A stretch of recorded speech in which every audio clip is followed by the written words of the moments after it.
Hall में जैसे ही team का कदम पड़ा, हवा अचानक और ठंडी हो गई। रोंगटे खड़े करने वाली खामोशी और बीच में बैठा वही कंकाल जिसके सिर पर पुरानी रेलवे स्टेशन मास्टर की टोपी तिरछी पड़ी थी। उसके जबड़ों से धीरे धीरे खुश्क आवाज निकली, टिकट लाओ। उसकी आंखों की जगह सिर्फ गहरे काले गड्ढे थे, पर फिर भी लगता था कि वह सीधे टीम की तरफ घूर रहा है। आरव ने हिम्मत करके पूछा, तुम कौन हो? कंकाल का सूखा गला हिला, रामेश्वर स्टेशन मास्टर 1942। टीम दंग रह गई। वह वही था जिसकी डायरी बाहर मिली थी। कंकाल ने फिर कहा, सैनिक वापस आया है, वह अपने साथ किसी को ले जाता है। जो भी उसकी सुरंग में गया है कभी नहीं लौटा।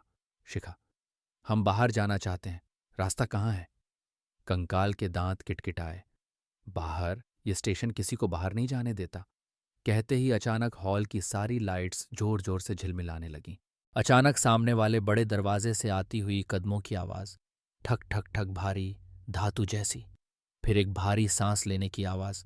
अंधेरे से धीरे धीरे वही परछाई बाहर निकली, पुराना सैनिक, फटा हुआ कोट, चेहरा जैसे किसी ने जला दिया हो, और उसके सिर पर आधा पिघला हुआ धातु का हेलमेट।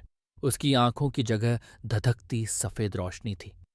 जैसे ही वह हॉल में दाखिल हुआ, कंकाल कांपने लगा। कंकाल, बहुत धीमे। वो आ गया। सैनिक ने अपना जला हुआ हाथ आगे बढ़ाया। पटाल!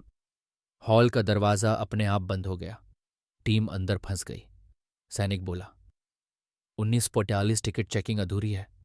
अचानक पूरा हॉल काले धुएं से भरने लगा और टीम ने देखा, दीवारें बदल रही हैं, ईंटें नई दिखने लगीं, लाइट्स जल उठीं और धीरे धीरे सामने एक पूरा वीरान स्टेशन जिंदा होकर 1942 का असली स्टेशन बन गया। समय उल्टा चलने लगा था। अब हॉल में कई परछाइयां दिखने लगीं, सभी धुंधली, पुराने कपड़ों में और घायल। विक्रम, ये यात्री हैं जो मारे गए थे? कंकाल धीरे धीरे शब्दों में। युद्धकाल ब्रिटिश सेना ट्रेन पटरी से उतरी, सैनिक जिंदा जल गए। उसका बदला पूरा नहीं हुआ, वह हर रात यात्रियों को अपनी अंतिम ट्रेन में बिठाता है। तन्वी, मतलब हम भी उसकी सूची में हैं? कंकाल ने सिर झुकाया। हाँ। सैनिक ने हवा में हाथ घुमाया और पूरे हॉल में एक अदृश्य इंजन जैसी गड़गड़ाहट गूंज उठी। टीम ने देखा, पटरी तो थी लेकिन ट्रेन नहीं। फिर भी धुआं उठ रहा था और दरवाजे अपने आप खुल बंद हो रहे थे। आरव, ये भूतिया ट्रेन है। अचानक सैनिक ने अपना हाथ तन्वी की तरफ बढ़ाया। तन्वी उछलकर पीछे हटी, लेकिन सैनिक का हाथ हवा में ही तन्वी के गले तक पहुंच गया, जैसे हवा को काटकर पकड़ लेता हो। वह चीख पड़ी, बचाओ! आरव ने बिना सोचे लोहे की रॉड उठाई और सैनिक की भुजा पर मारी। ठक! भुजा मिट्टी की तरह बिखर गई, लेकिन अगले ही पल दोबारा बन गई। सैनिक ने गुस्से से पूरी सुरंग हिलाई। कंकाल चिल्लाया, उसके शरीर पर लोहे का असर नहीं होता, उसकी आत्मा बंधी हुई है।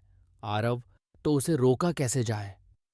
कंकाल ने कांपते हुए उंगली उठाई और दूर दीवार की ओर इशारा किया, जहां एक बहुत पुराना लोहे का बक्सा रखा था।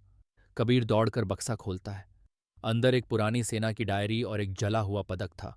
डायरी खोलते ही एक पन्ना गिरा, जिस पर लिखा था, सैनिक S-17 की आत्मा तब तक भटकेगी जब तक उसे उसका अंतिम आदेश न मिले।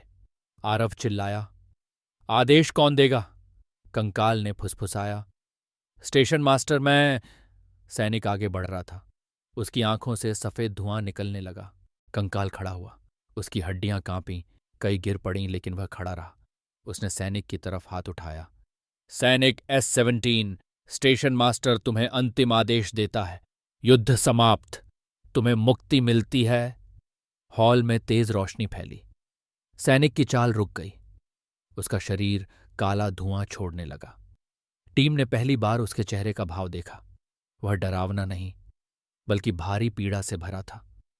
सैनिक ने धीरे धीरे अपना सिर झुकाया, जैसे उसने आदेश स्वीकार कर लिया हो। फिर पूरी सुरंग हिलने लगी। धड़ाम! एक तेज झटके के साथ सैनिक का शरीर टुकड़ों में बिखर कर धुएं में बदल गया और ऊपर की ओर हवा में उठ गया, मानो किसी ने उसे मुक्त कर दिया हो। साथ ही 1942 का पूरा दृश्य टूटकर गायब हो गया। टीम वापस उसी जले बने हॉल में खड़ी थी। कंकाल वहीं गिर पड़ा और उसकी टोपी जमीन पर लुढ़क गई।